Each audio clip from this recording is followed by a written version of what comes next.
এই দুনিয়ার মিছে মায়া। এই দুনিয়াতে যদি কেউ একটা ভালো বিল্ডিং দেয়, ঠ্যাঙের উপরে এক ঠ্যাং দিয়ে, কি যে একটা অহংকার, কি ভাব ভঙ্গি, তার কি চাল চলন, নামাজ নাই, হক হালাল নাই, সুদের লেনদেন করে, এমন বিল্ডিংওয়ালা ধনী মানুষ আছে না নাই? কথা বলেন। এমন ধনী মানুষ আছে, ঢাকাতে বাড়ি আছে, গুলশানে বাড়ি, দাঁড়াতে নামি নামি দামি দামি জায়গায় বাড়ি করেছে, মনে করেছে আমি একজন হয়ে গেছি আর কি। এমনি আপনি আর কি হয়েছেন? আমাদের বাংলাদেশের মানে সালমান ইফ রহমান বাংলাদেশের মানে কয় নাম্বার ধনী দানি ছিলেন, ওনার কথা বাদই দিলাম, বাংলাদেশের প্রেসিডেন্টের কথাই বলেন না, প্রধানমন্ত্রী যে ছিল, এই দেশ থেকে পালাইবার মতো সুযোগ পর্যন্ত পায় নাই। কথা বলেন ঠিক কিনা? দুনিয়ার অর্জন, দুনিয়ার বাহাদুরি, দুনিয়ার যোগ্যতা কিচ্ছু না। আল্লাহ বলেন আমি ধরি ধরি ধরি না, ধরলে কিন্তু সার পাবি না রে বান্দা। এই জন্য দুনিয়ার সফলতা মিয়া সফলতা না। আপনি কেন দুঃখ করেন যে আমি খ্যাত নিরাই? মানুষের যারা জাহান্নামে যাবে আর যারা জান্নাতে যাবে, এই দুইটা শ্রেণী, এই দুই শ্রেণীর মানুষ কখনোই সমান হতে পারে না। এদের মধ্যে প্রকৃতভাবে যথার্থ সফল তারা যারা জান্নাতি হয়ে যাবে। সুবহানাল্লাহ। সফলতার দ্বার প্রান্তে পৌঁছে যাবে তারা। তাহলে এই আয়াতে কারিমা থেকে বোঝা গেল, কেউ যদি জান্নাতে চলে যায় তাহলে সে সফল হয়ে গেল। কোনোভাবে যদি জান্নাতে একবার ঢোকা যায়, জান্নাতে গেলে পরে ওই ব্যক্তিটাই সফল হয়ে গেল। সফল। আপনি জান্নাতে যাওয়ার আগ পর্যন্ত সফল হবেন না। মুমিনের টার্গেট হলো জান্নাত। মুমিনের দিলের ভিতরে এই আকাঙ্ক্ষা সব সময় বিরাজমান। মুমিন চিন্তা করে দুনিয়ার পার্থিব জীবন হলো ক্ষণস্থায়ী জীবন, এটা একেবারে অল্প সময়ের জন্য। এই দুনিয়ার জীবন থেকে একদিন পদার্পণ করে আখিরাতের জিন্দেগিতে আমাদের যেতে হবে। আর আখিরাতের জিন্দেগিতে যেহেতু যাবই, ওই জীবনে জান্নাত অর্জন করতে না পারলেই আমি হয়ে যাব বিফল। ঠিক কিনা বলে? মুমিন তো তখনই সফল হবে, আল্লাহর গোলাম তো তখনই সফল হবে যখন গোলামটা জান্নাতের অধিকারী, জান্নাতের উপযুক্ত বান্দা বান্দি হবে। কথা বলেন ঠিক কিনা? আল্লাহ তাআলা সফলতার কথা কোরআনের বিভিন্ন জায়গায় বিভিন্ন কাজের মাধ্যমে, বিভিন্ন আমলের মাধ্যমে আল্লাহ তাআলা বলেছেন বিভিন্ন কাজ করলে সফল হওয়া যায়। আল্লাহ কোরআনের অন্যত্র এক জায়গায় বলেন কদ আফলাহাল মুমিনুন। আল্লাহ বলেন কেবল সফল যারা মুমিন, মুমিনরা সফল। এখানে আল্লাহ তাআলা মুমিনদেরকে সফল বললেন। অন্যত্র আল্লাহ বললেন কদ আফলাহা মান তাযাক্কা। আল্লাহ বললেন যাদের আত্মশুদ্ধি হয়েছে, আত্মাকে যারা পরিশুদ্ধ করতে পেরেছে, তাদেরকে আমার আল্লাহ সফল বললেন। এইভাবে বিভিন্ন জায়গায় কোরআনের মধ্যে আমার আল্লাহ তাআলা সফলতার ঘোষণা দিয়েছেন। এক জায়গায় আল্লাহ বলেন ইয়া আইয়ুহাল্লাযীনা আমানুসবিরু ওয়াসাবিরু ওয়ারাবিতু ওয়াত্তাকুল্লাহ লাআল্লাকুম তুফলিহুন। আল্লাহু আকবার বলেন না? আল্লাহ তাআলা বলেন হে ঈমানদারেরা, ইয়া আইয়ুহাল্লাযীনা আমানুসবিরু, হে ঈমানদাররা তোমরা সবরকারী হয়ে যাও, সবর করো। আমানুসবিরু ওয়াসাবিরু।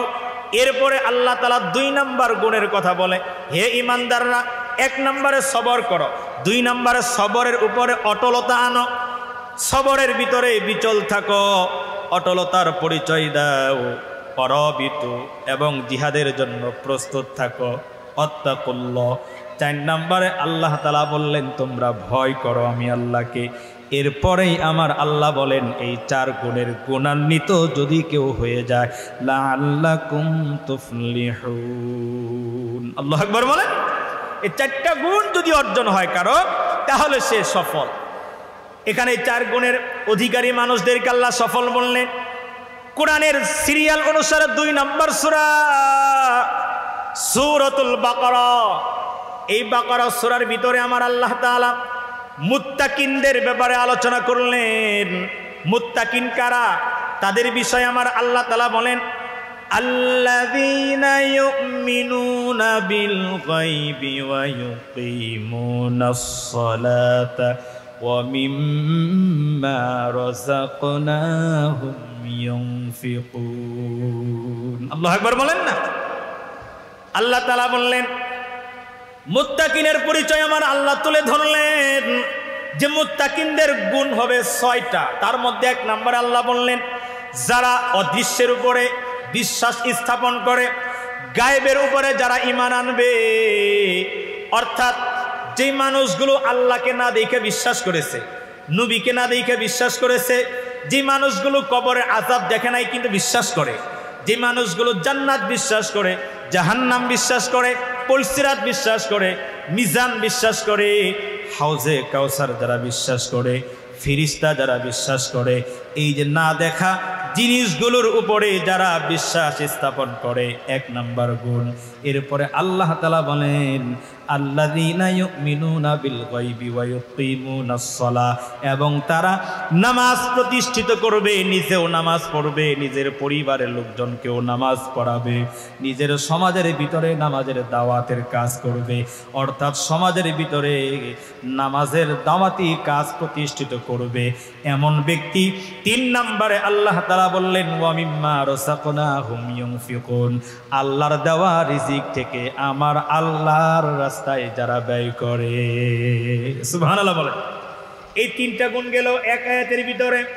1 নম্বরে আল্লাহ বললেন গায়বের উপরে বিশ্বাস, 2 নম্বরে যারা নামাজি, নামাজ প্রতিষ্ঠা করে, 3 নম্বরে আল্লাহর দেওয়া রিজিক থেকে আল্লাহর রাস্তায় দান করে, 4 নম্বর আল্লাহ বললেন ওয়াল্লাযীনা ইউমিনুনা বিমা উনজিলা ইলাইকা ওয়া মা উনজিলা মিন ক্বাবলিক ওয়া বিল আখিরাতি হুম ইউকিনুন। আল্লাহু আকবার বলেন না। আল্লাহ তাআলা বলে বন্ধু আমার, যারা আপনার উপরে নাযিলকৃত কিতাবের উপরে বিশ্বাস স্থাপন করে, আপনার উপরে নাযিলকৃত কিতাবের উপরে যারা ঈমান আনে, এরপরে আল্লাহ বললেন 5 নম্বরে নবী আপনার পূর্ববর্তী নবী রাসূলগণের উপরে যেই কিতাব আমি আল্লাহ তাআলা নাযিল করেছিলাম ওই কিতাব সমূহের উপরে যারা ঈমান আনে, এবং আল্লাহ তাআলা বলেন ওয়াবিল আখিরাতি হুম ইউকিনুন, এবং নিশ্চিতভাবে আখিরাতকে যারা বিশ্বাস করে, এই 6 গুণে গুণান্বিত যারা, তাদের ব্যাপারে আমার আল্লাহ তাআলা বলেন উলাইকা আলা হুদাম মির রাব্বিহিম ওয়া উলাইকা হুমুল মুফলিহুন। আল্লাহু আকবার বলেন না। তাদের ব্যাপারে আল্লাহ বলেন এই 6 গুণ যার আছে, এই 6 বিষয়ের উপরে যারা ঈমান আনে, বিশ্বাস স্থাপন করে, তাদের ব্যাপারে আল্লাহ বলেন তারা তাদের নিজেদের রবের পক্ষ থেকে সুপথ প্রাপ্ত হয়ে গেল, হেদায়াত প্রাপ্ত হয়ে গেল। ওয়া উলাইকা হুমুল মুফলিহুন, আল্লাহ বলেন তারাই যথার্থ সফল। সুবহানাল্লাহ বলেন। এই যে আমার আল্লাহ তাআলা কোরআনের বিভিন্ন জায়গায় সফলতার কথা বললেন, ও আমার প্রিয় সিংহেরবাসী বাবারা ভাইয়ারা, যত জায়গায় আমার আল্লাহ সফলতার কথা বললেন, এই সফলতা মৃত্যুর পূর্বে যে কোনো সময় আবার বিফলতাও হতে পারে, বিফল হয়ে যেতে পারে। কারণ আপনি একজন মুমিন, আপনি একজন মুসলমান, আপনি একজন মুত্তাকিন, কিন্তু মৃত্যুর সময় যদি আপনার ঈমান হারায় যায়, কথা বলেন, মৃত্যুর সময় কালিমা নসিব হয় নাই, বেঈমান হইয়া কবরে গেলেন, তাহলে তো ওই সফলতা শেষ হয়ে গেল। এই জন্য চূড়ান্ত সফলতা হলো আল্লাহ তাআলা বলেন আসহাবুল জান্নাতি হুমুল ফাইজুন, চূড়ান্ত যথার্থ সফলতা হলো আল্লাহর জান্নাতে চলে যাওয়া। সুবহানাল্লাহ বলেন। চূড়ান্ত সফল হবে যদি আল্লাহর জান্নাতে যেতে পারে। আল্লাহর জান্নাতে যেতে চাই কি চাই না? আপনারা কি জান্নাতে যেতে চান? কথা বলে না, যেতে চান না? জান্নাতে যেতে চান যারা, এমন জান্নাত আমার আল্লাহ তাআলা বানিয়েছেন। আমরা অনেকেই আছি জান্নাত সম্পর্কে জানি না, জাহান্নাম সম্পর্কেও জানি না, জান্নাতের নিয়ামত সম্পর্কে, জান্নাতের সৌন্দর্য সম্পর্কে, জান্নাতের বর্ণনা যদি আমরা না জানি, আর জাহান্নামের শাস্তির ভয়ের সম্পর্কেও যদি না জানি, তাহলে মুসলমানের জান্নাতের জন্য দিলের ভিতরে কোনো আকর্ষণ হবে না, আর জাহান্নামের ভয় অন্তরে হবে না যদি বর্ণনা না জানে। ঠিক কিনা বলেন? জান্নাত কি এটা যদি আমি আপনি না জানি তাহলে তো জান্নাতের লোভ আমাদের হবে না। ওই জান্নাত লোভ করতে আল্লাহ বলছেন, ওই জান্নাত চাইতে আল্লাহ বলছেন।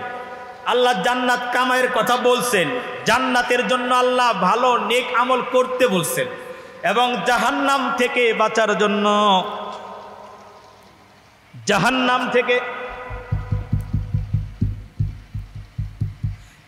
জাহান্নাম থেকে বাঁচার জন্য আমার আল্লাহ তাআলা সব সময় অবিরাম চেষ্টা চালায় যেতে বলেছে। এই জন্য আমার আল্লাহ তাআলা কোরআনের অন্যত্র বলেন, ওয়াসারিউ ইলা মাগফিরাতিম মির রাব্বিকুম ওয়া জান্নাতিন আরদুহাস সামাওয়াতু ওয়াল আরদ উইদ্দাত লিল মুত্তাকিন। আল্লাহু আকবার বলেন। আমার আল্লাহ তাআলা এখানে ডাক দিয়া বলেন, আল্লাহ দুনিয়ার মানুষদেরকে বলেন, হে দুনিয়ার মানুষেরা, তোমরা প্রতিযোগিতামূলক দৌড়াও। আল্লাহ তাদেরকে দৌড়াতে বললেন। আল্লাহ তারা বান্দাবান্দিকে ডাক দিয়া বলে, বান্দাবান্দিরা তোমরা তোমাদের রবের দিকে দৌড়াও, আমি আল্লাহ তাআলার দিকে দৌড়াও। দুইটা কারণে দৌড়াতে আল্লাহ বললেন। একটা কারণ হলো আমার আল্লাহ তাআলা বলেন গুনাহ মাফের জন্য দৌড়াও, গুনাহ মাফ করাইবার জন্য আমি আল্লাহ তাআলার দিকে সব সময় দৌড়াও। এবং দুই নম্বরে আমার আল্লাহ বললেন আমার বানানো আসমান জমিনের সমন্বয়ে বিশাল বানানো জান্নাত কামাইয়ের জন্য বান্দা তুমি দৌড়াও। সুবহানাল্লাহ বলেন। উইদ্দাত লিল মুত্তাকিন, যে জান্নাত আমি আল্লাহ মুত্তাকিনদের জন্য বানিয়েছি, এই জান্নাত কামাইয়ের জন্য দৌড়াও। আল্লাহ জান্নাত কামাইয়ের জন্য দৌড়াতে বললেন, আল্লাহ গুনাহ মাফের জন্য দৌড়াতে বললেন। এখন আমরা জান্নাত কামাইয়ের জন্য কেউ দৌড়াই না, কথা বলেন ঠিক কিনা? এখন আমরা গুনাহ মাফের জন্য দৌড়াই না। এখন বর্তমান ডিজিটাল এই যুগের মানুষগুলো এমন হয়ে গেছে, এখন গুনাহ মাফের জন্য দৌড়ায় না, এখন এই যুগের মানুষগুলো গুনাহ কামাইয়ের জন্য দৌড়ায়। ঠিক কিনা বলেন? গুনাহ মানুষ কামাইয়ের জন্য এখন দৌড়ায়। এখন মানুষ গুনাহ থেকে বাঁচার জন্য দৌড়ায় না, জান্নাত কামাইয়ের জন্য দৌড়ায় না, জাহান্নাম কামাইয়ের জন্য মানুষ এখন দৌড়ায়। জাহান্নামে যাবে যে কাজ করলে এমন কাজগুলো, এমন গুনাহগুলো মানুষ বেশি করে, কথা বলেন ঠিক কিনা? জাহান্নাম থেকে বাঁচার কথা আল্লাহ বললেন, আর জান্নাত কামাইয়ের জন্য আমার আল্লাহ বললেন। বন্ধু, ওই জান্নাত সম্পর্কে আমাদের মূলত জানতে হবে। জান্নাতের নিয়ামতগুলি যদি আমরা না জানি, আর জাহান্নামের ভয় যদি আমাদের অন্তরে না থাকে, জাহান্নামের শাস্তি সম্পর্কেও যদি না জানি, তাহলে জাহান্নাম থেকে বাঁচার ভয় অন্তরে হবে না। আর জান্নাত সম্পর্কে না জানলে জান্নাত অর্জনের লোভ অন্তরে হবে না। ঠিক কিনা বলেন? কেমন জান্নাত আমার আল্লাহ বানিয়েছে? জান্নাত এটা আরবি শব্দ, জান্নাত এটা আরবি শব্দ, বাংলাতে বলা হয় বাগান। এটার পারিভাষিক অর্থ এমন হতে পারে, মনে করেন যেইখানে শান্তির কোনো সীমা নাই, যেখানে গেলে পরে যেই নিয়ামত দিয়া জান্নাত আমার আল্লাহ তাআলা সাজিয়েছেন, ওই জান্নাতের সংজ্ঞাটা এমন মনে করেন যে জান্নাতে আপনার চাহিদা মতো সব পাবেন, এমন কোনো জিনিস নাই যেটা আপনার দিল চাবে ওখানে নাই, এমন নয়। বরংস আপনি যা চাবেন সব কিছুর আয়োজন আমার আল্লাহ জান্নাত করেছে। কেমন জান্নাত আমার আল্লাহ বানিয়েছে? আমার আল্লাহর রাসূল মদিনার মরদুলাল নবী নবী মুহাম্মদুর রাসূলুল্লাহ সাল্লাল্লাহু আলাইহি ওয়াসাল্লাম জান্নাতের বর্ণনা দিয়েছেন। সাহাবীদেরকে জান্নাতের কথা আল্লাহর রাসূল ওয়াজ করে বুঝাইছেন। আল্লাহর নবী বলেন, ক্বালা রাসূলুল্লাহ সাল্লাল্লাহু আলাইহি ওয়াসাল্লাম, قال الله تبارك وتعالى أعددت لعبادي الصالحين ما لا عين رأت ولا أذن سمعت ولا خطر على قلب بشر। আল্লাহর নবী বলেন, আল্লাহ তাআলা তার নেককার বান্দা বান্দির জন্য এমন সুন্দর জান্নাত আল্লাহ তাআলা বানিয়েছেন, মালা আইনুন রাত। নবী বলেন দুনিয়ার কোনো চক্ষু নাই যেই চক্ষু দ্বারা জান্নাতের সৌন্দর্য দেখতে পারে। জান্নাতের সৌন্দর্য কোনো চক্ষু দিয়েই দেখা সম্ভব নাই। আবার আল্লাহর রাসূল বলেন ওয়ালা উযুনুন সামিআত, এবং দুনিয়ার জমিনের কোনো মানুষের এমন কান নাই যেই কান দ্বারা জান্নাতের উপযুক্ত বর্ণনা শ্রবণ করতে পারে। এমন কোন চক্ষু নাই যে চক্ষু দিয়া জান্নাতের সৌন্দর্য দেখতে পারে, এমন কোন কান নাই যে কান দিয়া, যে কর্ণ দিয়া জান্নাতের একেবারেই প্রকৃত সৌন্দর্যের বর্ণনা শুনতে পারে। অসম্ভব। শুধুই তাই না, নবী বলেন ওয়ালা খতরা আলা কলবি বাশারিন, ইভিন এমন কি মানুষের এমন কল্পওয়ালা কোনো মানুষও নাই যেই কল্প দিয়া আল্লাহর বানানো জান্নাতের সৌন্দর্যের, জান্নাতের যে সৌন্দর্য, জান্নাতের যে বর্ণনা, জান্নাত যে কেমন হবে এটা কোনো মানুষের হৃদয় দিয়া কল্পনাও করা সম্ভব নয়। সুবহানাল্লাহ বলেন। মানে কল্পনার বাহিরে। আপনি আমি কল্পনা করব, কি কল্পনা করব? এমন এমন এমন কি কল্পনা মিয়া? কল্পনার বাহিরে কেমন জানেন? মনে করেন জান্নাতে হাজারো হাজার আইটেমের যত নিয়ামত আমার আল্লাহ তাআলা রেখেছেন।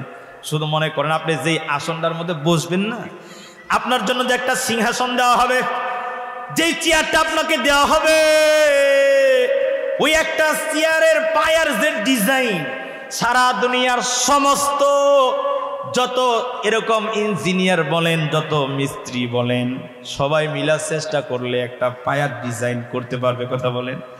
আর জান্নাতের একটা ইট বিক্রি করলে পরে গোটা দুনিয়ার সমান হবে না।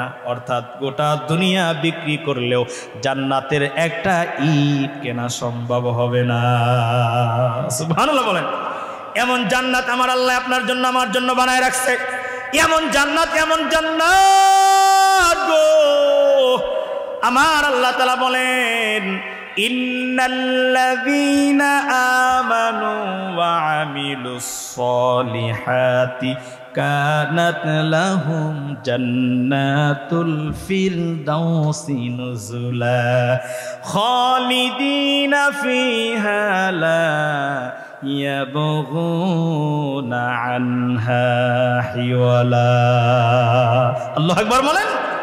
আল্লাহ তাআলা বলেন নিশ্চয়ই যারা ঈমান আনে, আল্লাহ বলে যারা ঈমানদার, যারা ঈমান এনেছে, ইন্নাল্লাযীনা আমানু ওয়া আমিলুস সলিহাতি, আল্লাহ তাআলা কোরআনের মধ্যে বলেন ঈমান আনার পরে যারা নেক আমল করে, ভালো কাজ করে। নেক আমল মানে হলো যে কাজ করলে আল্লাহ খুশি হয়, আল্লাহর রাসূল খুশি হয়, ওই কাজগুলো করে।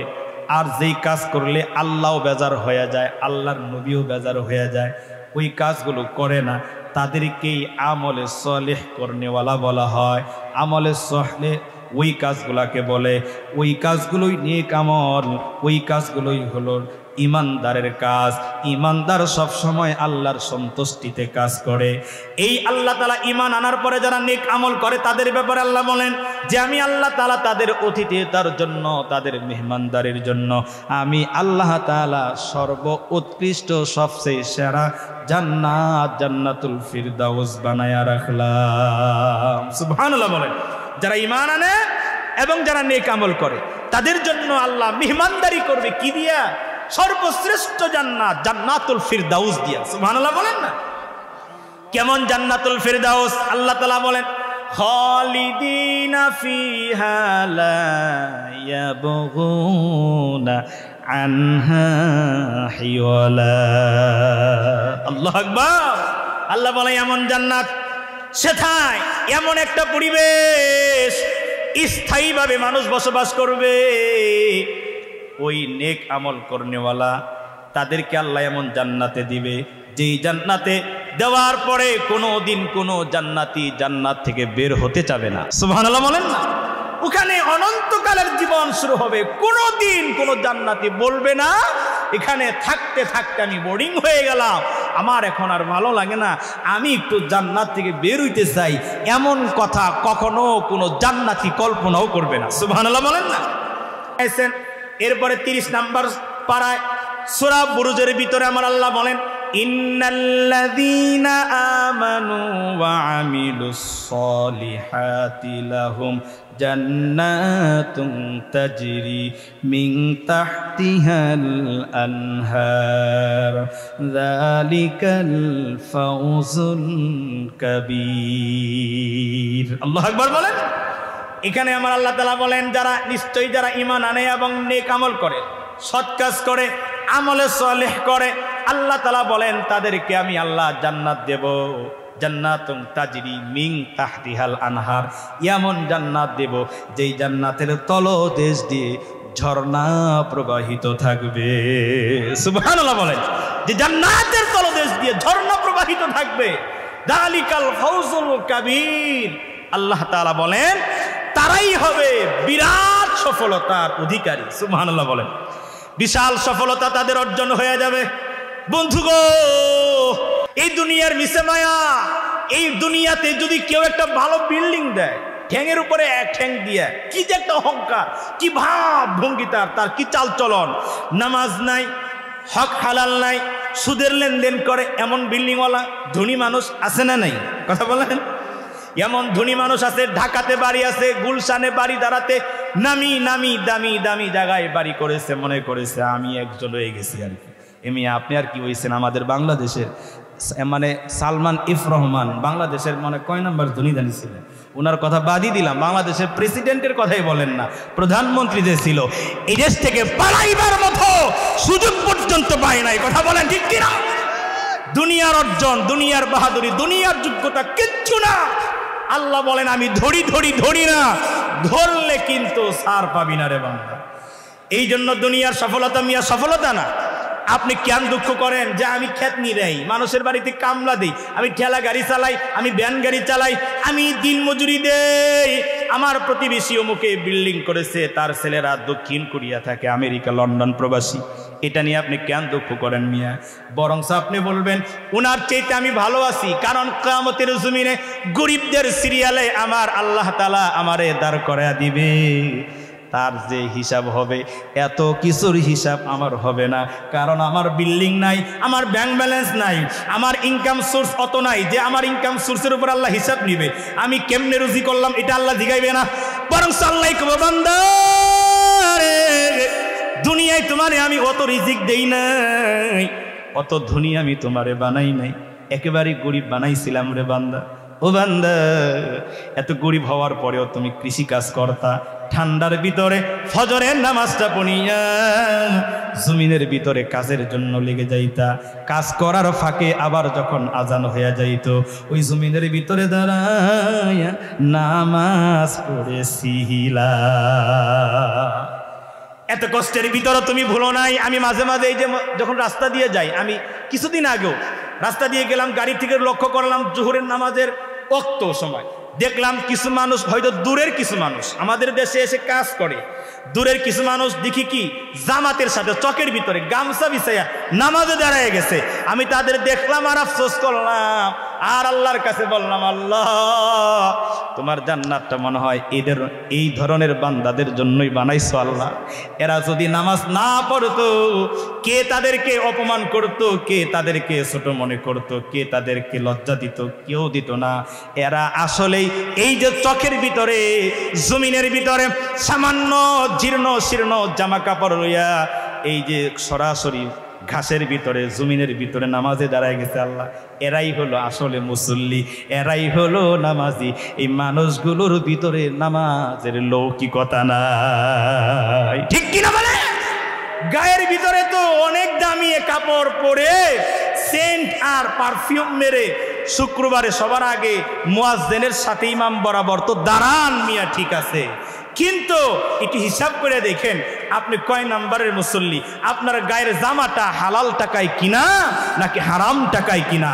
আপনি যে নামাজ পড়তেছেন, আপনার শরীরের ভিতরে যে রক্ত জন্ম নিয়েছে, প্রতিনিয়ত রক্ত উৎপাদিত হচ্ছে, এই রক্তটা কি আপনার হালাল কোনো খাদ্যের মধ্য থেকে আসে নাকি হারাম খাবার খায়া ওখান থেকে আপনার শক্তি সঞ্চার আর রক্ত উৎপাদিত হয়, যদি তা হয় তাহলে এই হারাম খানা খাওয়ার কারণে আপনার এই দেহ সুঠাম হতে পারে, শরীরে রক্ত টকবক করতে পারে, গায়ের জামাটা অনেক দামি হতে পারে, মাথার টুপিটা পাগড়িটা দামি হতে পারে, জায়নামাজটাও 1000 টাকার দাম হতে পারে, কিন্তু আপনার এই সিজদাটা আমার আল্লাহর কাছে অত দামি না যেই মানুষটা সময় পায় না, সর্বশেষে এসে কাজ থেকে বিরত হইয়া সামান্য জীর্ণ শীর্ণ পুরান কাপড় পইয়া একেবারে মসজিদের বারান্দায় সিঁড়িতে দাঁড়ায়া যায়, ওই লোকটার সিজদা আপনার সিজদার চাইতে 1000 গুণ বেশি আল্লাহর কাছে দাম। কথা বলেন ঠিক কি না? অনেক দাম। এই জন্য প্রিয় বাবারা ভাইয়ারা আমার, সময় খুব সংকীর্ণ, লম্বা সময় নয়। আমি যেই কথাটা বলতেছিলাম বাবারা, মুমিনের টার্গেট থাকা লাগবে জান্নাতে যাব। কোথায় যাব? কথা বলেন, জোরে বলেন কোথায়? আমরা সবাই জান্নাতে যাব, বলেন ইনশাআল্লাহ। জান্নাত টার্গেট নিয়ে দুনিয়ায় চলবেন, আর জান্নাত আল্লাহর কাছে চাইবেন, আর জাহান্নাম থেকে পানাহ চাইবেন। বন্ধু, ওই জাহান্নামের আগুন আমরা সইতে পারবো না। এই জন্য জাহান্নাম থেকে বেঁচে থাকার জন্য আমার আল্লাহর রাসূল দোয়াও শিখাইছেন। আল্লাহর নবী বলেন, উম্মত একটা দোয়া শিখাইয়া দিলাম, এই দোয়াটা যদি পড়ো তাহলে জাহান্নাম থেকে আমার আল্লাহ তাআলা তোমারে মুক্তি দান করবে। দোয়াটা হলো আল্লাহুম্মা আজিরনি মিনান নার। এই দোয়া প্রতিদিন ফজরের পরে যদি কেউ পড়ে 7 বার, মাগরিবের পরে যদি কেউ পড়ে 7 বার, দিনে রাত্রের যে কোনো সময় যদি মারা যায়, নবীজি বলেন এই দোয়ার খাতিরে আল্লাহ তাকে জাহান্নাম থেকে মুক্তি দান করবেন। সুবহানাল্লাহ বলেন। এই জন্য আমরা এই দোয়া পড়ব, আল্লাহুম্মা আজিরনি মিনান নার। এরপরে আল্লাহর রাসূল আরো দোয়া শিখাইছেন, আল্লাহুম্মা ইন্নী আসআলুকাল জান্নাহ ওয়া আউযু বিকা মিনান নার। আল্লাহর নবী বলেন জান্নাত চাইবা, এই দোয়াও শিখাইছে, এবং জাহান্নাম থেকে মুক্তি চাইবা। কেউ যদি এই দোয়া পড়ে মাগরিবের পরে এবং ফজরের নামাজের পরে, আল্লাহর নবী বলেন এই দোয়ার বরকতে আমার আল্লাহ তাআলা ওই বান্দাটারে মৃত্যুবরণ করতে দেরি আল্লাহর বানানো জান্নাতের নাজ নিয়ামত দিয়া কবরের পরিবেশ পাল্টাইতে দেরি করবে না। সুবহানাল্লাহ বলেন। এই জন্য প্রিয় বাবারা ভাইয়ার আমার, খুবই সংক্ষিপ্ত সময়, আমি ছোট্ট করে জাহান্নামের বিষয়ে কিছু কথা বলি। বাবা, জান্নাত যেমন একেবারে চূড়ান্ত শান্তির জায়গায়, চিরস্থায়ী সুখময় একটা জীবন, যেখানে সুখের কোনো বিকল্প নাই, দুঃখের কোনো লেশ যেখানে নাই, ওটাকেই বলা হয় জান্নাত। এটার বিপরীতে জাহান্নাম আবার এমন ভয়ানক বাবা, জাহান্নাম এমন একটা জায়গা যে জায়গার ভিতরে বসবাসের কোনো উপযোগী কোনো পরিবেশ নাই। জাহান্নামে থাকার মতো কোনো মানুষের কোনো যোগ্যতা না, কোনো যোগ্যতা নাই। জাহান্নাম বড় ভয়ানক জায়গা, জাহান্নাম বড় কঠিন জায়গা, কঠিন জায়গা। আমার আল্লাহ তাআলা সূরা নাবার ভিতরে বলেন, ইন্না জাহান্নামা কানাত মিরসাদাল লিত্তাগিনা মাআবা লাবিসিনা ফিহা আহকাবা লা ইয়াযুকুনা ফিহা বারদান ওয়ালা শারাবান ইল্লা হামিমান ওয়া গাসসাকা। আল্লাহু আকবার বলেন না। আমার আল্লাহ তাআলা বলেন, ইন্না জাহান্নামা কানাত মিরসাদা, নিশ্চয় জাহান্নাম অপেক্ষমান, জাহান্নাম অপেক্ষা করতেছে। আল্লাহ বলেন লিত্তাগিনা মাআবা, সীমা লঙ্ঘনকারীদের জন্য বাসস্থান হিসেবে জাহান্নাম অপেক্ষমান, প্রতীক্ষমান। জাহান্নাম অপেক্ষায় আছে আল্লাহর কাছে, বলে আল্লাহ ওই যে তোমার বান্দাটা সীমা লঙ্ঘনকারী, আল্লাহ তোমার এই বান্দাটা নাফরমান, আল্লাহ তোমার এই বান্দাটা বেঈমান, আল্লাহ তোমার এই বান্দাটা কাফের, আল্লাহ তোমার এই বান্দাটা মুশরিক, আল্লাহ তোমার এই বান্দাটা তোমার হাজারো নিয়ামত দেখে, তোমার হাজারো নিয়ামত খায়, এরপরও তোমারে মানে না। আল্লাহ তোমার বিধান মানে না, আল্লাহ তোমার বান্দা তোমারে গণে না। আল্লাহ বলে কিছু নাই, এমন কথা বলে এমন নাস্তিক দুনিয়ায় আছে না নাই? আল্লাহর সাথে বিদ্রোহ করে, আল্লাহর ব্যাপারে কটু কথা বলে, আল্লাহর সাথে শরীক করে, এমন মানুষগুলোর জন্য লিত্তাগিনা মাআবা, জান্নাত আবাসস্থল হিসেবে অপেক্ষমান হয়ে থাকে, ওই মানুষগুলোর জন্য নাফরমান যারা, সীমালঙ্ঘনকারী যারা, তাদের ব্যাপারে এরকম আমার আল্লাহ তাআলা বলেন লাবিসিনা ফিহা আহকাবা, আর ওই জাহান্নামে তাদের দেওয়া হবে যুগের পর যুগ, ওই জাহান্নামের ভিতরে তারা থাকবে, শতাব্দীর পর শতাব্দী ওই জাহান্নামের ভিতরে থাকবে। জাহান্নাম থেকে তাদের বের করা হবে না, বেঈমান হয়ে যারা কবরে যাবে, সীমালঙ্ঘনকারী হয়ে যারা কবরে যাবে, ওই মানুষগুলোর আবাসস্থল হবে জাহান্নাম, ওখানে তারা থাকবে, কখনোই ওখান থেকে তাদেরকে বের করা হবে না, তারা ওই জায়গার ভিতরে থাকবে। এরপরে আমার আল্লাহ বলেন, আল্লাহ তাআলা আরো বলতেছেন ওই জাহান্নাম এতটা কঠিন, লা ইয়াযুকুনা ফিহা বারদা ওয়ালা সারাবা, ওই জাহান্নামের ভিতরে ওই জাহান্নামীরা শীতলতা পাবে না, পানি পাবে না, ঠান্ডা পানি পান করার জন্য পাবে না।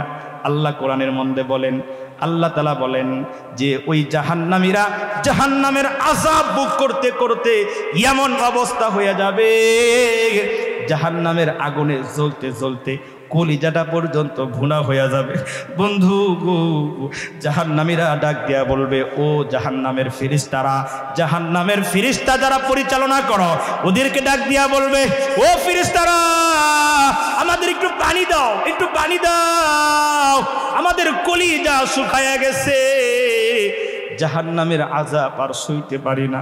যখন তারা পানি চাইবে এরকম করে, ইল্লা হামিমা ওয়া গাসসাকা, আল্লাহ তাআলা বলেন তাদেরকে কোনো ঠান্ডা পানি সেদিন কিন্তু দেওয়া হবে না। এখন তো মন চাইলে ফ্রিজ থেকে ঠান্ডা পানি বের করে খান, আপনি কোকাকোলা খান, আপনি আরসি খান, পেপসি খান, কত ডিজাইনের কত তরল পদার্থ, কত ড্রিঙ্কস আপনি পান করেন মিয়া। ওই জাহান্নামে যদি আল্লাহ না করুক কেউ চলে যায়, তারা জাহান্নামের আযাবের কারণে এতটা তৃষ্ণার্ত হয়ে যাবে, পাগলের মতো হয়ে যাবে, ডাক দিয়া বলবে পানি দাও পানি। আল্লাহ তাআলা বলেন ইল্লা হামিমা ওয়া গাসসাকা, ঠান্ডা কোনো পানি দেওয়া হবে না, বরং তাদের জন্য জাহান্নামীরা শরীরের মধ্য থেকে যেই ঘাম বের হবে, জাহান্নামের আগুনে পোড়ার কারণে যেই ঘামগুলো বের হবে, শরীরের মধ্যে ঠোসা পড়ে যাবে, শরীরের ঠোসার ক্ষত জায়গা থেকে মাংস খসে খসে পড়বে, এরকম এরকম পুজ আর দূষিত রক্তগুলো প্রবাহিত হতে থাকবে। ওই জাহান্নামীদের রক্ত, জাহান্নামীদের ঘাম, জাহান্নামীদের এরকম পুজগুলো এক জায়গার ভিতরে জমা হয়ে একটা ঝর্ণার মতো হবে, নদীর মতো হবে। আল্লাহ বলবেন, ও জাহান্নামী ফেরেশতারা, আমার এই নাফরমান বান্দাটারে কত ভালো ভালো খাওয়াইছিলাম, কত সুস্বাদু খাবারগুলো খাইছিল, একটাবারও আমি আল্লাহর প্রশংসা করে নাই, আলহামদুলিল্লাহ আমার বান্দার জবানে আমি আল্লাহ কখনো শুনি নাই। আজকে জাহান্নামে এরকম পানির তৃষ্ণার কারণে পানি চাচ্ছে, তাদেরকে ওখান থেকে ওই দূষিত পৌষ, ওই দূষিত রক্ত, ওগুলো গরম করে ফুটন্ত গরম বানায়া তাদের সামনে তুলে ধরো। জাহান্নামী ফেরেশতারা ওই রক্ত দূষিত গাম আর পোজের পানিগুলো গরম করে তাদের সামনে আনবে। এমন দুর্গন্ধ, এমন দুর্গন্ধ, জাহান্নামীরা বলবে, ও জাহান্নামের ফেরেশতারা, এই কি পানি আমাদের সামনে আনলা, এগুলো কি পান করা যায় নাকি? বলে, হ্যাঁ হ্যাঁ, ইল্লা হামিমা ওয়া গাসসাকা, আমার তোমাদের জন্য এই শরবতের ব্যবস্থা করেছে, তোমরা পান করে নাও। তখন জাহান্নামীরা পান না করেও থাকতে পারে না, কারণ কলিজাটা ছিঁড়ে যায়। ওই দূষিত রক্ত, ওই পানিগুলো তখন পান করতে শুরু করে দিবে। ওই পানিগুলো এতটাই গরম হবে, কিতাবের মধ্যে আসছে, মুফাসসিরিনে কেরাম বলেন, পানি পান করার সাথে সাথে ভিতরের কলিজা, নারী ভুঁড়িগুলো সব গলে পায়খানার রাস্তা দিয়ে বেরিয়ে যাবে। আল্লাহু আকবার! এ হলো জাহান্নামের কঠিন আযাব।